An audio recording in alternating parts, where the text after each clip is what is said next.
Alex, et pendant la fabrication, peut-on aussi faire des contrôles en cours de route?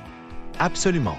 C'est le rôle du contrôle en cours de production, qui est l'intégration entre PP et QM.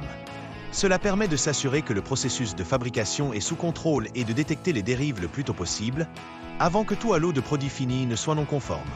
Comment ces contrôles sont-ils déclenchés? Il y a 2 moments clés.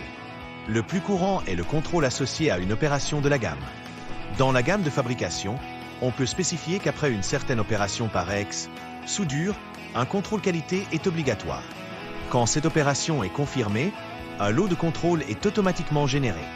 L'autre moment clé est le contrôle sur le produit fini, lors de l'entrée en stock à la fin de l'ordre de fabrication.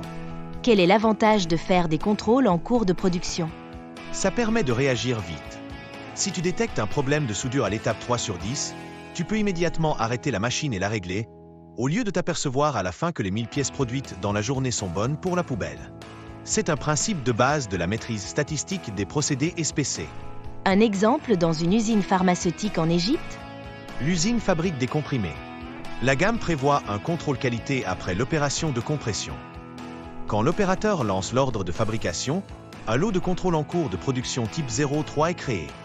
Toutes les 30 minutes, un technicien doit prélever des comprimés, mesurer leur poids et leur dureté, et enregistrer les résultats. Si une mesure sort des tolérances, une alerte est déclenchée pour que l'opérateur de la presse ajuste les réglages. On ne contrôle donc pas seulement le produit, mais aussi la stabilité du processus.